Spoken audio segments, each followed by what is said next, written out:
đã về ga giá đường về đi yang về nơi nhỏ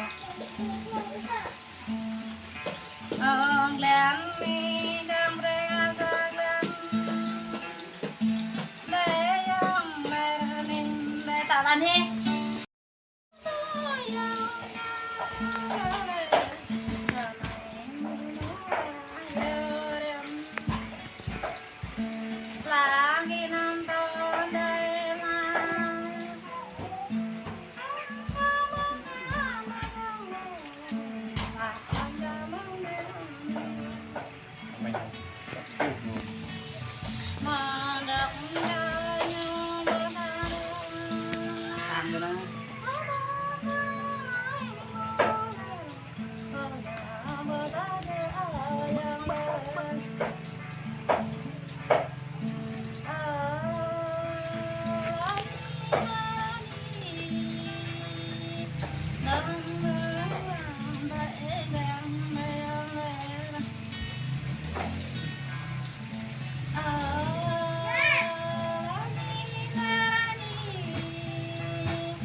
nhiều đặc biệt em chị mà mới đặc biệt hay lắm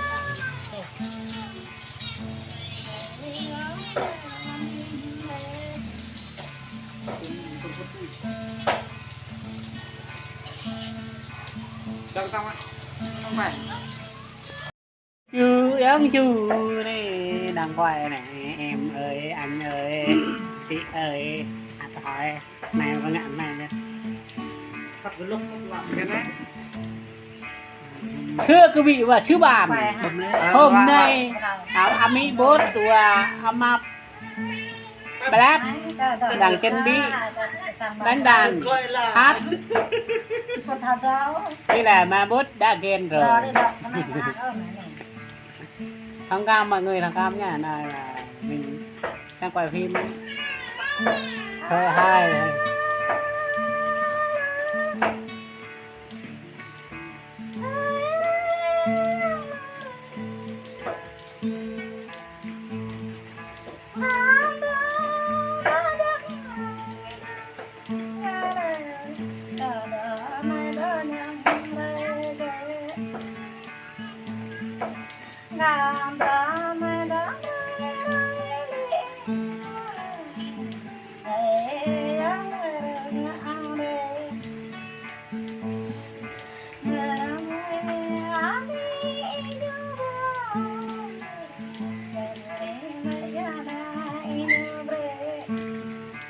cấp đấy được phần này cười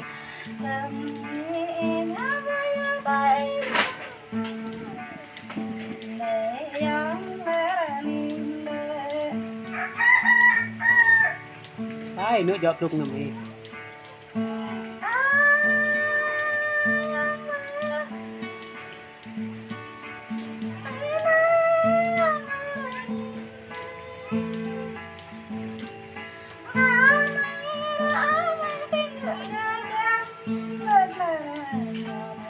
đã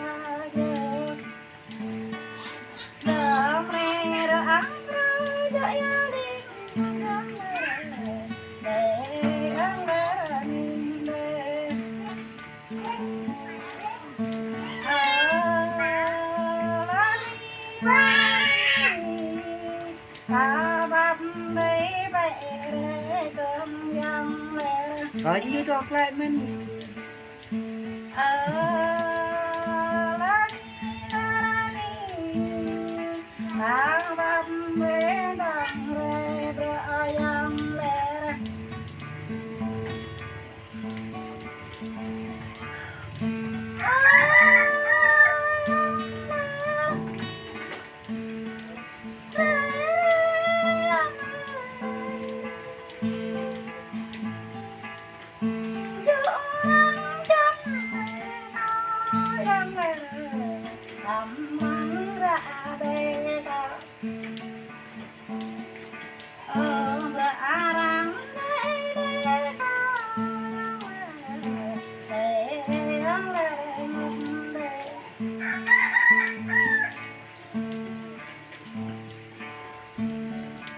bếp này bữa ra